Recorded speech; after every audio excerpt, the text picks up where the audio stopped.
लखनऊ से समाजवादी पार्टी प्रमुख अखिलेश यादव इस वक्त संबोधित कर रहे हैं, सीधे रुक करेंगे। यहाँ तो विरोध से चल रहे हैं, डबल इंजन उल्टे लगे हैं, ये आमने सामने दोनों एक दिशा में नहीं है। लगता तो ये है कि डबल इंजन जो इंजन है अब एक दूसरे को खींच रहे हैं। किस दिशा में खींच रहे हैं वो उत्तर प्रदेश की जनता बेहतर समझती है। जिन्हें सामाजिक सौहार्द के पुल बनाने चाहिए थे वो नीचे नीचे बारूदी सुरंग फैला रहे हैं।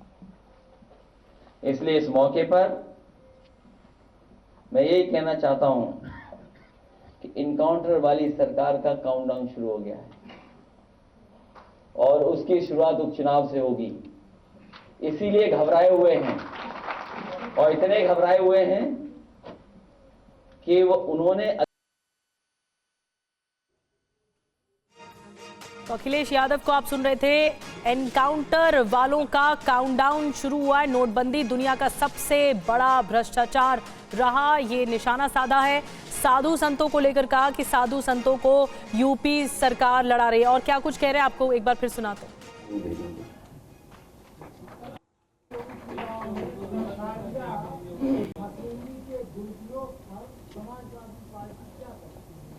समाजवादी कार्यकर्ता, समाजवादी नेता और जनता डट करके मुकाबला करेगी।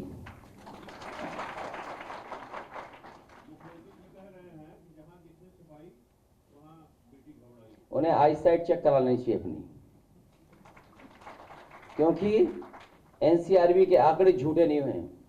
अगर मुख्यमंत्री जी ये बात बोल रहे हैं उसका आधार क्या है? कोई आधार तो होगा, कोई आंकड़े तो होंगे। इसीलिए जो अपने सच्चे मुकदमे वापस लेते हो उनसे क्या उम्मीद करोगे?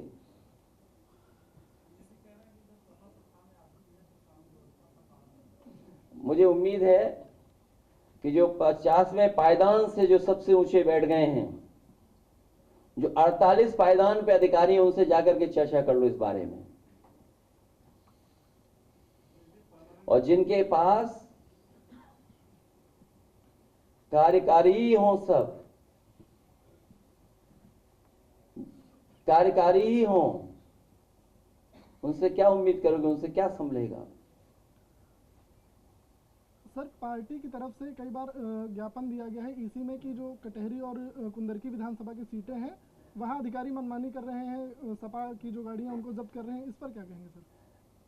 मैंने पहले भी कहा और फिर कहता हूं आपसे, भारतीय जनता पार्टी के खिलाफ जनता है। अब वो अधिकारियों के माध्यम से चुनाव लड़ना चाहते हैं। अधिकारी भी जानते हैं कि जनता उनके साथ नहीं है, बीजेपी के साथ।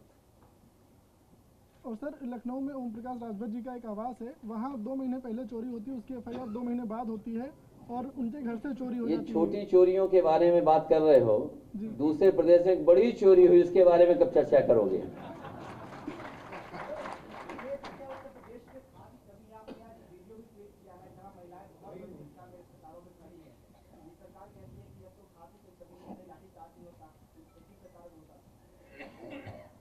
कम से कम सरकार को झूठ नहीं बोलना चाहिए। पूरे प्रदेश में किसान इसी तरह कतार में खड़ा हुआ है, इंतजार कर रहा है कब उसे डीएपी खाद मिलेगी।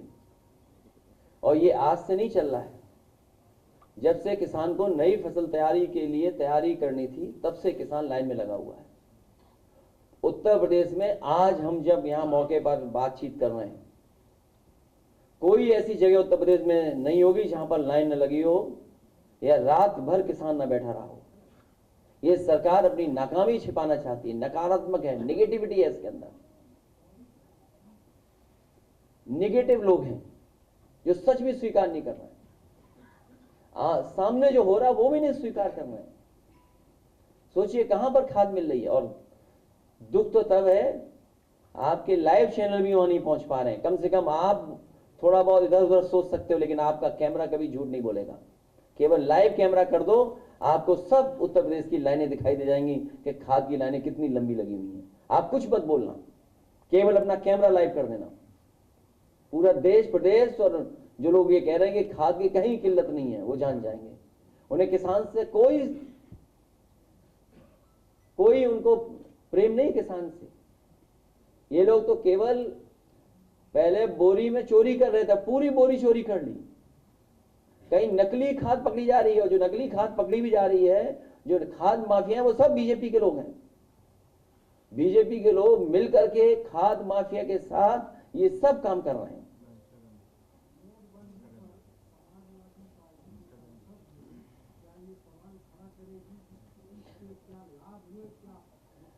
अगर आप कहीं उम्र कम करा दो तो खजांची को मैं सदन ले जाऊं। उससे बड़ा प्रमाण कोई हो तो बताओ। और झारखंड में बोले गृह मंत्री अमित शाह, कांग्रेस मुसलमानों को आरक्षण देना चाहती है, बीजेपी सरकार में अल्पसंख्यक आरक्षण नहीं, मुस्लिम आरक्षण तो किसका कोटा घटेगा। मुस्लिम आरक्षण से दलित पिछड़ा कोटा घटेगा, संविधान में धर्म के आधार पर आरक्षण। कांग्रेस पार्टी आरक्षण संविधान की बात करती है, मगर हमारे संविधान में कहीं पर भी धर्म के आधार पर आरक्षण का स्थान नहीं। कोई भी धर्म विशेष को कभी आरक्षण नहीं दे सकते। कांग्रेस पार्टी अभी महाराष्ट्र में कोई उलेमाओं के समूह ने उनको एक ज्ञापन दिया कि 10% आरक्षण मुसलमानों को दिया जाए, और कांग्रेस पार्टी के प्रदेश अध्यक्ष ने कहा हम इसमें आपकी मदद करेंगे। मैं झारखंड वालों को पूछने आया हूं, अगर मुसलमानों को 10% आरक्षण मिलता है तो कम किसका होगा? किसका कम होगा? पिछड़ा वर्ग, दलित और आदिवासी का कम होगा। एक कांग्रेस पार्टी पिछड़ा वर्ग, दलित और आदिवासी का आरक्षण काटकर मुसलमानों को आरक्षण देना चाहती है। मैं यहां से राहुल गांधी को चेताना चाहता हूं, आपके मन में जो भी षड्यंत्र हो, राहुल बाबा, जब तक भारतीय जनता पार्टी है इस देश में माइनॉरिटी को आरक्षण नहीं मिलेगा, नहीं मिलेगा, नहीं मिलेगा। महाराष्ट्र चुनाव में ऑल इंडिया उलेमा बोर्ड ने एमवीए के सामने कुछ शर्तें रखी हैं। मुस्लिम आरक्षण की मांग समेत कई शर्तों के आधार पर ही उलेमा बोर्ड चुनाव में एमवीए की मदद करेगा। देखिए पूरी खबर। ये चिट्ठी ऑल इंडिया उलेमा बोर्ड के महाविकास अघाड़ी को लिखी है। इस पत्र में चुनाव में मदद करने की पेशकश की गई है, मगर इसके लिए कुछ शर्तें रखी गई हैं। इन शर्तों को पूरा करने पर उलेमा बोर्ड महाविकास अघाड़ी के उम्मीदवारों का प्रचार भी करेगा। उद्धव ठाकरे, शरद पवार और नाना पटोले को भेजी गई चिट्ठी में 17 मांगों का जिक्र है।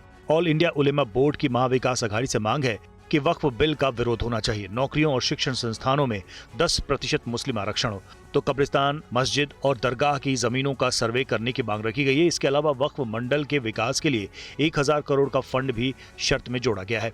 तो महाविकास अघाड़ी की सरकार बनने पर इमामों और मौलानाओं को हर महीने 15,000 रुपए देने का वादा भी किया जाए। महाविकास अघाड़ी से हमने मुतालबात किए हैं, उनमें वक्फ अमेंडमेंट बिल जो पेश किया गया है उसे फौरी और मुकम्मल मनसूख किया जाए। मुसलमानों को 5% रिजर्वेशन हाईकोर्ट ने मंजूर किया था। और महाविकास अघाड़ी के सामने उलेमा बोर्ड की जो शर्तें हैं, आइए आपको बताते हैं। 17 शर्तें रखी गई हैं, उसी के आधार पर ही समर्थन देने का कहा गया है और चिट्ठी लिखी गई है। पहली शर्त क्या है? वक्फ बिल का विरोध करने को कहा गया है। दूसरी शर्त, नौकरी शिक्षा में 10% मुस्लिम आरक्षण के बारे में जिक्र है चिट्ठी में। और तीसरी शर्त जो है, राज्य में मस्जिद, कब्रिस्तान और दरगाह की जब्त जमीन का सर्वे कराया जाए महाविकास अघाड़ी की ओर से। महाराष्ट्र में वक्फ मंडल के विकास के लिए 1000 करोड़ का फंड दिया जाए। इसके अलावा आपको बता दें, ये जो हम शर्तें आपको बता रहे हैं, 5वीं शर्त जो रखी गई है वो ये कि 2012 से 2024 तक दंगे के आरोप में बंद बेगुनाह मुसलमानों की रिहाई होनी चाहिए, ये 5वीं शर्त है। मौलाना सलमान अजहरी की रिहाई के लिए महाविकास अघाड़ी सांसद प्रधानमंत्री को चिट्ठी लिखें। इमाम और मौलाना को हर महीने 15,000 रुपए दिए जाएं। पुलिस भर्ती में मुस्लिम युवाओं को प्राथमिकता दी जाए, रामगिरी महाराज और नितेश राणे को जेल में डालने की मांग का समर्थन किया जाए, ऑल इंडिया उलेमा बोर्ड के मुफ्ती मौलाना अलीम हाफिज मस्जिद के इमाम सरकारी समिति में शामिल हों, विधानसभा चुनाव में 50 मुसलमान प्रत्याशी हों, महाराष्ट्र राज्य वक्फ बोर्ड में 500 कर्मचारियों की सरकारी भर्ती हो, राज्य वक्फ बोर्ड की संपत्तियों पर अतिक्रमण के खिलाफ कानून बने, विवादित धार्मिक टिप्पणी करने वालों पर प्रतिबंध के लिए कानून बने, महाराष्ट्र में आरएसएस पर प्रतिबंध लगाया जाए, उलेमा बोर्ड को शरद पवार, उद्धव ठाकरे, नाना पटोले आश्वासन पत्र दें और इंडिया गठबंधन के समर्थन में प्रचार के लिए जरूरी सुविधाएं दें। तो ये 17 मांगे हैं जिसे कहा गया है इसी आधार पर समर्थन दिया जाएगा। मुफ्त के वादों पर कांग्रेस नेता पवन खेड़ा ने कहा है कि बीजेपी नेता सिर्फ झूठ बोलते हैं, कांग्रेस शासित सरकारों के खिलाफ झूठ फैलाया जा रहा है, पैसे खर्च करके राहुल गांधी के खिलाफ प्रोपेगेंडा चलाया गया। एक ऐसी पार्टी जो अपनी लकीर लंबी नहीं कर पाई, वो हमारी लकीर को छोटा करने के लिए षड्यंत्र रचती है। नेहरू जी से शुरू करती है, गांधी जी से शुरू करती है, इंदिरा जी, राजीव जी, सरदार पटेल, सुभाष चंद्र बोस, सबके बारे में झूठ झूठ और झूठ। अब ये लोग सब तो उस झूठ का जवाब देने आ नहीं सकते, लेकिन अब जो हुआ, हमारी कांग्रेस की सरकारों के खिलाफ पूरा इकोसिस्टम सिर्फ और सिर्फ हमारी सरकारों के बारे में झूठ, सुबह से शाम तक झूठ होता है। कभी सुक्खू जी के बारे में झूठ, कभी रेवंत जी के बारे में झूठ, कभी हमारे सिद्धरामैया जी और डीके शिव कुमार जी के बारे में झूठ, और राहुल जी के बारे में तो आपने देखा है अरबों रुपए खर्च करके उनके बारे में सुबह से शाम तक झूठ बोलते हैं। आज हमने ये निर्णय लिया कि जो लोग सुबह से शाम मेहनत करके अपनी सरकारें चला रहे हैं, अपनी गारंटियां लागू कर रहे हैं, वो खुद आपके सामने आएंगे और प्रधानमंत्री, बोलते हुए बुरा लगता है हमें लेकिन बोलना पड़ेगा, प्रधानमंत्री के झूठ को बेनकाब करेंगे। महाराष्ट्र चुनाव में अब एक हैं तो सेफ हैं के नारे पर घमासान मचाए शिवसेना यूबीटी ने कहा कि बीजेपी महाराष्ट्र से चली जाएगी तो सब सेफ हो जाएंगे। शिवसेना यूबीटी को बीजेपी ने भी जवाब दिया है। ये इस प्रकार की बयानबाजी करने की नौबत प्रधानमंत्री पर क्यों आ रही है? बटेंगे तो कटेंगे नहीं चला, बटेंगे तो कटेंगे लोगों ने फेंक दिया हमारे यहाँ। अब एक है तो सेफ है, किसको आप एक कर रहे हो, किसको सेव कर रहे हो? इस राज्य की पूरी जनता आपकी नहीं है क्या? इस देश की पूरी जनता आपकी नहीं है? हम सेफ है महाराष्ट्र में और हमको ज्यादा सेफ होना है, इसलिए हमको बीजेपी को यहां से निकालना है। मोदी जी कहते हैं एक है तो सेफ है, योगी जी कहते हैं बटेंगे तो कटेंगे। मेरे पास ये रिपोर्ट है जो टाटा इंस्टीट्यूट सोशल साइंस ने रिपोर्ट दिया है, उसमें लिखा है जिस प्रकार से मुंबई पर बांग्लादेशी रोहिंग्या अतिक्रमण बढ़ रहा है, 2051 तक मुंबई में हिंदू आबादी सिर्फ 54% रह जाएगी। महाराष्ट्र का अगला मुख्यमंत्री कौन होगा, इसे लेकर कयासों का बाजार गर्म है। बीजेपी, शिवसेना, एनसीपी, अजीत पवार वाली महायुति को उम्मीद है कि प्रदेश में फिर उनकी सरकार बनेगी, लेकिन सीएम कौन होगा इसका फैसला नतीजों के बाद होगा। महाराष्ट्र में मौजूदा सरकार की बात करें तो शिवसेना शिंदे गुट के पास 38 विधायक होने के बावजूद उसके नेता एकनाथ शिंदे मुख्यमंत्री हैं, जबकि बीजेपी के पास 103 और एनसीपी अजित पवार गुट के पास 41 विधायक हैं। क्या चुनाव के बाद भी यही स्थिति रहेगी? राजनीतिक गलियारों में चर्चा तेज है कि क्या महायुति की जीत के बाद फिर एकनाथ शिंदे ही सीएम होंगे। फिलहाल शिवसेना शिंदे गुट के कार्यकर्ताओं को उम्मीद है कि महायुति की जीत के बाद मुख्यमंत्री एकनाथ शिंदे ही होंगे, क्योंकि चुनाव उनके नेतृत्व में लड़ा जा रहा है। सभी को पता है कि ये जो विधानसभा का इलेक्शन लड़ा जा रहा है वो एकनाथ शिंदे जी के नेतृत्व में लड़ा जा रहा है। महायुति एक साथ है, भारतीय जनता पार्टी, शिवसेना और राष्ट्रवादी कांग्रेस अजित पवार एकजुट है और आने वाले इलेक्शन जीतेंगे और उसके बाद तय होगा कि कौन मुख्यमंत्री बनेगा। हम शिवसेना के कार्यकर्ता है तो हम यही उम्मीद करेंगे कि एकनाथ शिंदे जी ही मुख्यमंत्री बने रहे।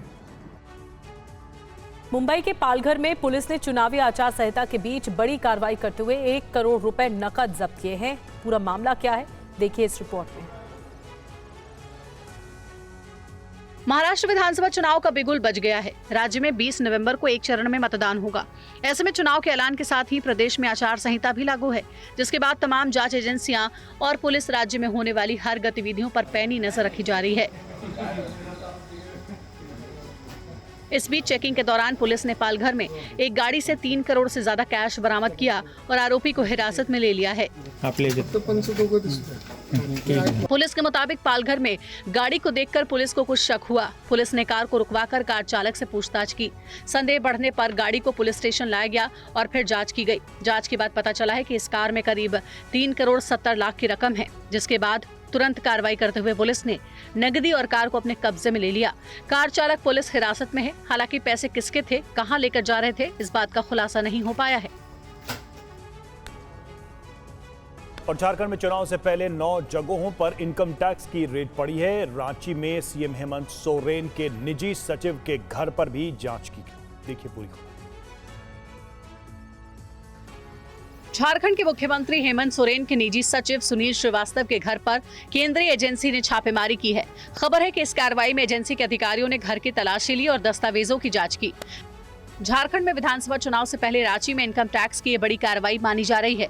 एजेंसी की टीम कई ठिकानों पर छापेमारी कर रही है। छापेमारी का वीडियो भी सामने आया है, जिसमें सुरक्षाकर्मी सुनील श्रीवास्तव के घर में नजर आ रहे हैं। बताया जा रहा है कि ये छापेमारी महत्वपूर्ण जांच से जुड़ी है। माना यह भी जा रहा है कि टैक्स में गड़बड़ी को लेकर आयकर विभाग ने ये छापेमारी की है। मीडिया रिपोर्ट के मुताबिक सीएम हेमंत सोरेन के पर्सनल सेक्रेटरी रांची के अशोक नगर में रहते हैं। वहीं पर एजेंसी दबिश दे रही है। इससे पहले 14 अक्टूबर को हेमंत सरकार के मंत्री मिथिलेश ठाकुर के ठिकानों पर ईडी की टीम ने छापेमारी की थी। इस दौरान ईडी ने 20 जगहों पर छापेमारी की थी। ये छापेमारी जल जीवन मिशन से जुड़ी योजनाओं में अनियमितताओं को लेकर हुई थी। ईडी की टीम ने मिथिलेश ठाकुर के भाई विनय ठाकुर, निजी सचिव हरेंद्र सिंह समेत कई विभागीय इंजीनियर्स के यहाँ छापेमारी की थी। रतन टाटा के साथ पीएम मोदी के गहरे रिश्ते दुनिया जानती है। पिछले महीने देश के जाने माने उद्योगपति रतन टाटा के निधन से दुखी पीएम मोदी ने एक लेख में उन्हें भावभीनी श्रद्धांजलि दी है।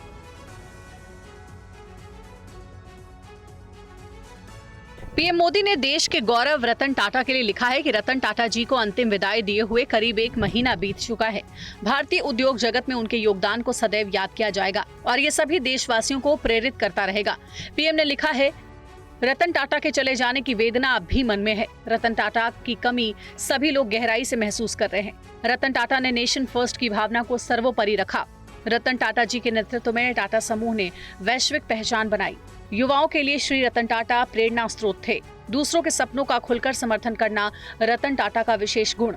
पीएम ने अपने लेख में लिखा है कि चाहे कोई उद्योगपति हो, उभरता हुआ उद्यमी हो या कोई प्रोफेशनल हो, हर किसी को उनके निधन से दुख हुआ है। पीएम ने लिखा कि रतन टाटा जी ने हमेशा बेहतरीन क्वालिटी के प्रोडक्ट, बेहतरीन क्वालिटी की सर्विस पर जोर दिया और भारतीय उद्यमों को ग्लोबल बेंचमार्क स्थापित करने का रास्ता दिखाया। आज जब भारत 2047 तक विकसित भारत होने के लक्ष्य की ओर बढ़ रहा है, तो हम ग्लोबल बेंचमार्क स्थापित करते हुए दुनिया में अपना परचम लहरा सकते हैं।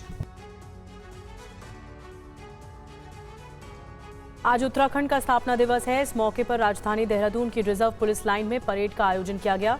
सीएम धामी इस आयोजन में मौजूद हैं। पीएम मोदी ने भी वीडियो संदेश जारी करके उत्तराखंड को बधाई दी है। आने वाले 25 वर्षों के संकल्पों के साथ पूरे राज्य में अलग अलग कार्यक्रम कर रहे हैं। इन कार्यक्रमों के जरिए उत्तराखंड के गौरव का प्रसार भी होगा और विकसित उत्तराखंड के लक्ष्य की भी हर प्रदेशवासी तक बात पहुंचेगी। मैं आप सभी को इस महत्वपूर्ण अवसर पर और ये महत्वपूर्ण संकल्प के लिए अपनी शुभकामनाएं देता हूं।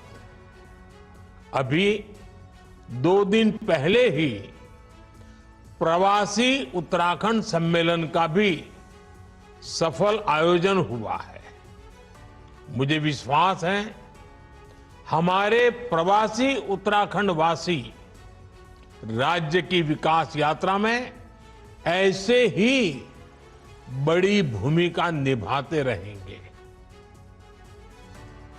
हिमाचल प्रदेश में समोसा पर सियासत तेज हो गई है। शिमला में भारतीय जनता युवा मोर्चा ने अनोखा मार्च निकाला, जिसे समोसा मार्च का नाम दिया गया। इस मार्च के जरिए भारतीय जनता युवा मोर्चा ने मुख्यमंत्री सुखविंदर सिंह सुक्खू के नेतृत्व वाली सरकार को घेरने की कोशिश की।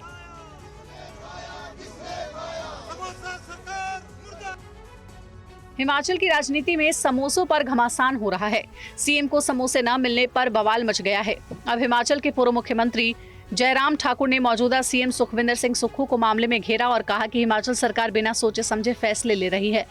देखिए, हिमाचल प्रदेश इन दिनों में चर्चा में इसलिए है कि उनकी सरकार ऐसे कुछ फैसले ले रही है जिनके कारण पूरे देश भर में जगनसाई हो रही है। समोसे तो एक बात है, लेकिन हैरानी की बात इस चीज को लेकर के हमको हो रही है कि उसको सरकार विरोधी गतिविधि बताया गया। ऐसा तो है नहीं कि समोसे उन्होंने किसी विपक्ष के नेता को खिलाए, विपक्ष के लोगों को खिलाए। दरअसल हिमाचल प्रदेश के मुख्यमंत्री सुखविंदर सिंह सुक्खू के लिए मंगवाए गए समोसे उनके सुरक्षा कर्मियों को परोस दिए गए, जिसके बाद मामले ने तूल पकड़ा और सीआईडी जांच के आदेश दे दिए गए। अब समोसे पर बैठी जांच की आज कहां तक जाती है, ये तो वक्त ही बताएगा। फिलहाल राज्य की राजनीति समोसे के इर्द गिर्द घूम रही है। पुलिस के लिए सिरदर्द बन चुके लॉरेंस बिश्नोई गैंग का आतंक लगातार बढ़ रहा है। मुंबई की ऑर्थर रोड जेल में बंद बिश्नोई गैंग के सदस्यों की बढ़ती संख्या ने जेल प्रशासन की चिंता बढ़ा दी है। रिपोर्ट देखिए। आर्थर रोड जेल प्रशासन का कहना है कि बिश्नोई गैंग के सदस्यों की संख्या 20 से अधिक हो गई है और जेल में अपना एक अलग गुट बना सकते हैं। इससे कानून व्यवस्था की समस्या पैदा हो सकती है। जेल प्रशासन को डर है कि आर्थर रोड जेल में गैंग वॉर की स्थिति पैदा हो सकती है। इसी वजह से उन्हें दूसरी जेलों में शिफ्ट करने की अर्जी दी गई है।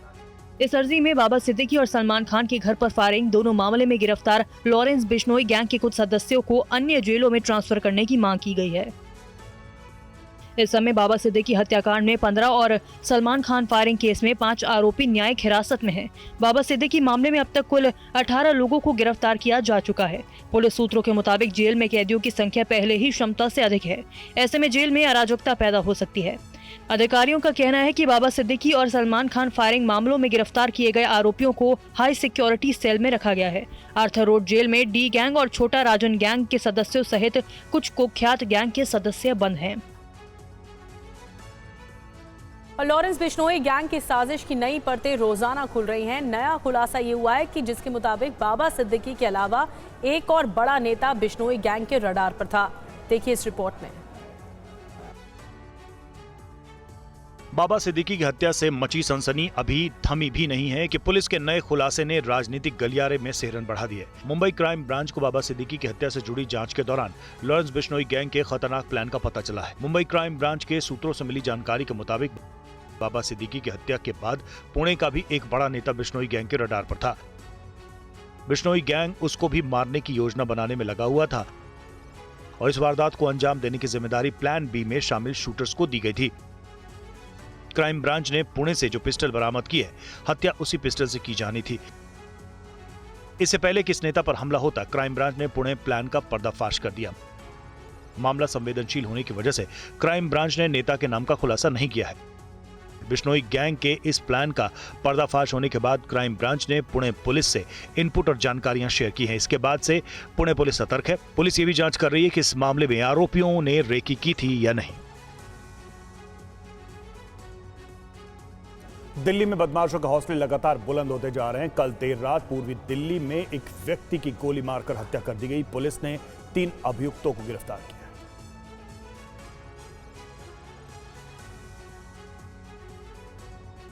दिल्ली में बेखौफ बदमाश रंगदारी के लिए या हत्या करने के मकसद से लगातार फायरिंग कर रहे हैं। दिल्ली के वेलकम इलाके में देर रात अज्ञात बदमाशों ने नदीम नाम के एक शख्स की गोली मारकर हत्या कर दी। हमलावरों की संख्या 3 बताई जा रही है, जिन्होंने नदीम और उसके साथी शाहनवाज पर ताबड़तोड़ फायरिंग की, जिसमें नदीम की अस्पताल में मौत हो गई, जबकि उसके साथी के पैर में गोली लगी, जबकि तीसरा गोलीबारी में बच गया। नदीम का जीन्स बनाने का कारखाना था। पुलिस के मुताबिक बदमाशों ने वेलकम में 3 राउंड फायरिंग की। पुलिस ने 3 आरोपियों को गिरफ्तार कर लिया है। एक इंसिडेंट हुआ है जिसमें नदीम नाम के आदमी का गोली लगी है। 2 गोलियां लगी, एक माथे पे लगी और एक नीचे बॉडी पे लगी उसको, और वो ब्रॉड डेड हुआ। और उसके साथ ही एक उसके साथ शाहनवाज था उसको भी पैर में गोली लगी। इंसिडेंट पे कार्रवाई करते हुए 3 हमने अक्यूज पर्सन्स को पकड़ लिया है और अभी आगे की जांच है। और दिल्ली में जिस जगह फायरिंग हुई है वहां का जायजा लिया TV9 संवाददाता अंशुमन यादव ने। कबीर नगर इलाके में देर रात बदमाशों ने एक शख्स की गोली मारकर हत्या कर दी।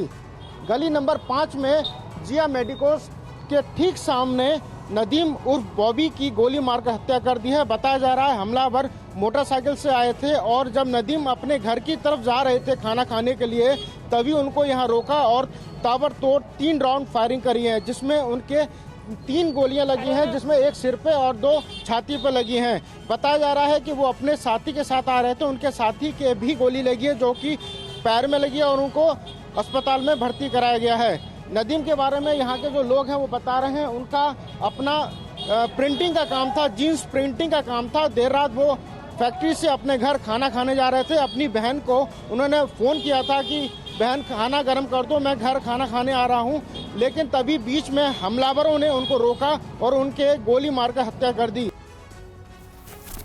पश्चिम बंगाल के हावड़ा में नालपुर के पास एक ट्रेन हादसे का शिकार हो गई। गनीमत रही कि इसमें ज्यादा नुकसान नहीं हुआ है।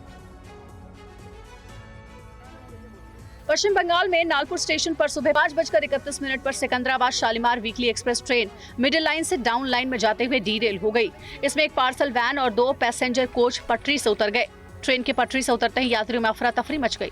ट्रेन सिकंदराबाद से शालीमार जा रही थी जब हावड़ा के पास नालपुरा में पटरी से उतर गई। रेलवे ने सभी यात्रियों को उनके गंतव्य तक पहुंचाने का इंतजाम किया है। फिलहाल डीरेलमेंट के कारणों की जांच की जा रही है। किसी तरह की मेजर इंजरी और कैजुअलिटी रिपोर्ट नहीं हुई है। 10 बसों की व्यवस्था कर ली गई है जिनसे यात्रियों को अपने गंतव्य तक भेजा जाएगा। ART और ARME साइट पर पहुंच चुकी है और सर्वे का काम किया जा रहा है। सारे पैसेंजर्स को अपने गंतव्य पर भेजने के बाद में रेस्टोरेशन का काम भी किया जाएगा। प्रयागराज में वंदे भारत को डीरेल करने की साजिश सामने आई है। ट्रेन के सामने बाइक छोड़कर एक शख्स भाग गया तो उत्तराखंड में भी वंदे भारत ट्रेन पर पथराव किया गया। तस्वीरें प्रयागराज के झूसी की है। वंदे भारत ट्रेन के सामने एक शख्स बाइक छोड़कर भाग गया। बाइक को देखते ही लोको पायलट ने ट्रेन को रोकने के लिए इमरजेंसी ब्रेक लगाई, लेकिन फिर भी बाइक वंदे भारत ट्रेन से टकरा गई। बाइक के ट्रेन से टकराते ही एक जोरदार आवाज हुई, जिसके बाद ट्रेन में मौजूद सभी यात्री सहम गए तो ट्रेन के इंजन में बाइक फंसकर काफी दूर तक घसीटती रही। गनीमत रही कि इस दौरान वंदे भारत ट्रेन डीरेल नहीं हुई। अगर ट्रेन डीरेल होती तो एक बड़ा हादसा हो सकता था। अब बाइक मालिक के खिलाफ केस दर्ज किया गया है। वंदे भारत को डीरेल करने की साजिश की आशंका जताई गई है। इस मामले की तफ्तीश जारी है। वहीं उत्तराखंड में वंदे भारत पर पथराव किया गया। टूटे हुए कांच की खिड़कियां पत्थरबाजों को नापाक इरादे बता रही है। रेलवे के मुताबिक ये वंदे भारत ट्रेन देहरादून से लखनऊ जा रही थी, तभी ट्रेन के कोच C6 पर पत्थरबाजी की गई। शीशा टूटने के बाद यात्री डर गए, जिसके बाद मुरादाबाद कंट्रोल रूम को खबर की गई। रेलवे विभाग हरकत में आया और आरोपी को गिरफ्तार कर लिया गया। उसे खंडजा कुतुबपुर से गिरफ्तार किया गया है। आरोपी के खिलाफ रेलवे एक्ट की धाराओं में मुकदमा दर्ज किया गया है। छठ महापर्व के समाप्त होते ही बिहार के लोग अब वापस लौटने लगे हैं। रेलवे स्टेशन और एयरपोर्ट पर भीड़ देखी जा रही है। ट्रेनों में 4 महीने पहले ही सीट फुल हो जाने के चलते लोग जनरल बोगी में यात्रा करने को मजबूर हैं। देखिए हमारे संवाददाता की रिपोर्ट। छठ पर्व मनाने के बाद अब लोगों में बिहार से बाहर राज्यों को जाने की होड़ है, जहां पर वो काम करते हैं, जहां पर वो रहते हैं। लेकिन उसके लिए जाना कितना मुश्किल है, ये तस्वीरें दिखाने के लिए हम आपको पटना जंक्शन रेलवे स्टेशन पर लेकर आए हैं और यहाँ से हम आपको तस्वीरें दिखा रहे हैं एक ट्रेन की। इस ट्रेन को भरने के लिए आप देख सकते हैं कि पहले ही अंदर तमाम सीट जो है वो भर चुके हैं। लोग किस तरह से अंदर बैठे हुए हैं उसकी तस्वीर सबसे पहले हम आपको दिखाते हैं, एक के ऊपर एक करके, और तमाम सीटें यहाँ पर आपको भरी हुई दिखाई देंगी। सबसे पहले हम आपको अंदर की तस्वीरें ये दिखा देते हैं कि कोई भी सीट आपको खाली नहीं दिखाई देगी, बल्कि लोग इसमें खड़े हुए भी दिखाई देंगे। आप देख सकते हैं कि ये ट्रेन अब खुल चुकी है, ट्रेन खुल चुकी है और कई लोग जो है इसमें नहीं बैठ पाए हैं। ये तस्वीर आगे हम आपको दिखाते हैं। देखिए विकलांग है, दिक्कत है, ये पैर से जो है दिक्कत है, गाड़ी छूट गया, चढ़ने नहीं दे रहा है लोग, इतना जाम।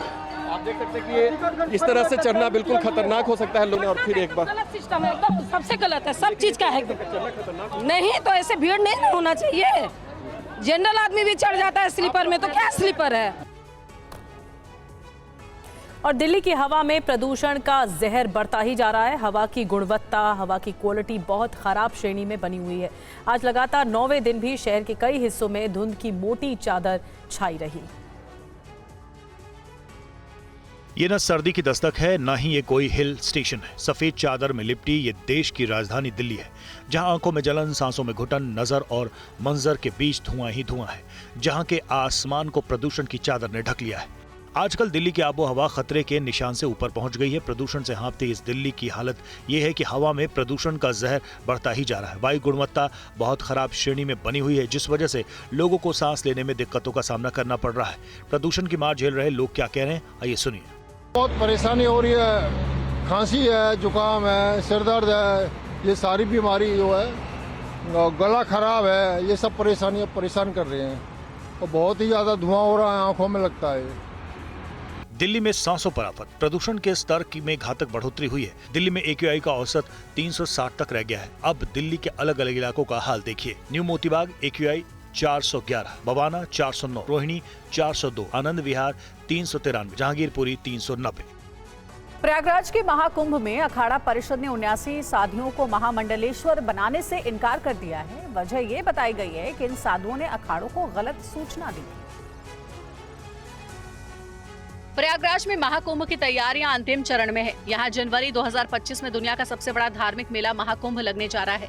इस बार महाकुंभ में कुछ लोग भी महामंडलेश्वर बनना चाह रहे हैं, जिसके लिए उन्होंने अलग अलग अखाड़ों में आवेदन किया है, लेकिन अखाड़ों ने कई लोगों को महामंडलेश्वर बनाने से इनकार कर दिया है। हमारे यहाँ जितने भी महामंडलेश्वर बनने आए थे, हमारे यहाँ ये परंपरा है, ये परंपरा सभी अखाड़ों में पाई जाएगी कि जो भी संत बनेगा, जो भी महामंडलेश्वर बनेगा, वो बाल बच्चेदार नहीं होना चाहिए। तो जब हमारे पास एप्लीकेशन आई तो हमने देखा इसमें कई संत महात्मा जो है वो फैमिली वाले थे और कोई पैंट शर्ट वाले भी उसमें थे और कई माता जी हमारी थी, हमारी बहनें भी उसमें आई थी, उनके बच्चे हैं। तो देखिए हमारी सन्यासियों की परंपरा है, नागाओं की परंपरा है। अखाड़ों की अपनी परंपरा है, लेकिन कई लोग लोभ लालच में आकर कुछ ज्ञान हासिल कर महामंडलेश्वर बनना चाहते हैं।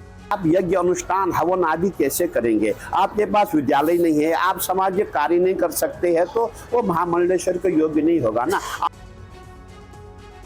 और जम्मू कश्मीर के सोपोर में 2 आतंकवादियों को सुरक्षा बलों ने मार गिराया है। अब सुरक्षा बलों ने आतंकियों के खिलाफ अभियान और तेज कर दिया है।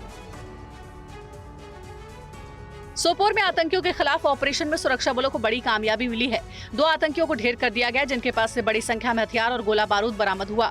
सुरक्षा बल इस बात की जांच कर रहे हैं कि आखिर ये गोला बारूद आतंकियों के पास कहां से आए। रातों रात पूरे सिविलियंस को बहुत सेफ तरीके से इवैक्यूएट किया।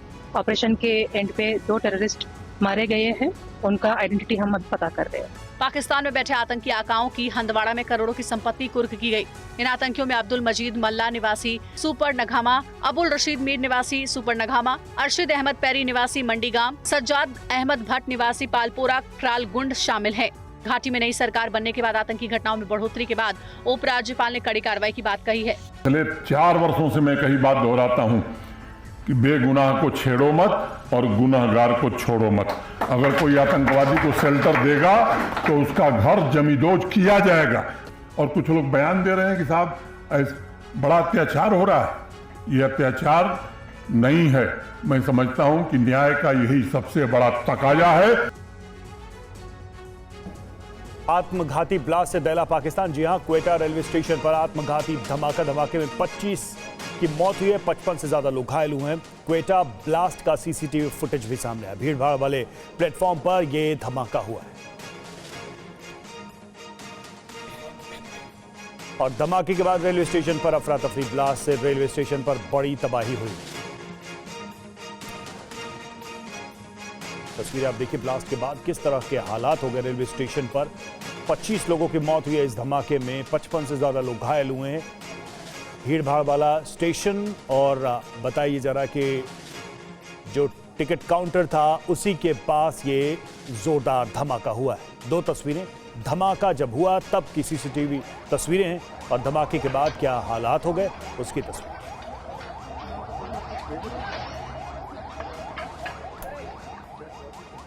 और एक और अहम खबर है, टिकट काउंटर के पास बड़ा धमाका हो गया। जफर एक्सप्रेस के जाने से पहले धमाका हुआ। पेशावर के लिए जाने वाली थी जफर एक्सप्रेस। धमाके के समय तक जफर एक्सप्रेस नहीं आई थी। और भारत में हाल ही में बीते त्योहारी सीजन में जबरदस्त खरीदारी की है। इस दौरान ई कॉमर्स प्लेटफॉर्म ने तगड़ी बिक्री की। खास बात यह कि छोटे शहर के कंज्यूमर्स ने भी खरीदारी में बढ़ चढ़कर हिस्सा लिया है। देखिए खास रिपोर्ट। भारत की तेज भागती अर्थव्यवस्था का एक सबूत बाजार में मांग के तौर पर देखा जा सकता है। भारतीय कंज्यूमर अब खरीदारी में पीछे नहीं है। ऑनलाइन खरीद के बढ़ते चलन ने इसे और बूस्ट दिया है। पिछले महीने खत्म हुए त्योहारी सीजन में भारतीय कंज्यूमर ने रिकॉर्ड खरीदारी की। इसमें ई कॉमर्स प्लेटफॉर्म से रिकॉर्ड खरीदारी दर्ज की गई। E commerce consultancy datum intelligence के मुताबिक सितंबर-अक्टूबर के त्योहारी महीने में ई कॉमर्स प्लेटफॉर्म ने 1 लाख करोड़ की बिक्री की। पिछले साल यानी 2023 के इसी त्योहारी सीजन में ई कॉमर्स की बिक्री 81,000 करोड़ थी, जबकि 2022 में इनकी सेल 69,800 करोड़ थी। 2023 के मुकाबले 2024 में बिक्री 23% ज्यादा रही। त्योहारी सीजन के पहले हफ्ते में ही ई कॉमर्स प्लेटफॉर्म से 55,000 करोड़ की बिक्री हुई। जब 26 सितंबर को फ्लिपकार्ट की बिग बिलियन डेज और अमेजॉन के द ग्रेट इंडियन फेस्टिवल की शुरुआत हुई, डेटम इंटेलिजेंस के मुताबिक ई कॉमर्स प्लेटफॉर्म से 65% सेल स्मार्टफोन्स की रही। अमेजॉन की 85% बिक्री गैर मेट्रो शहरों में रही।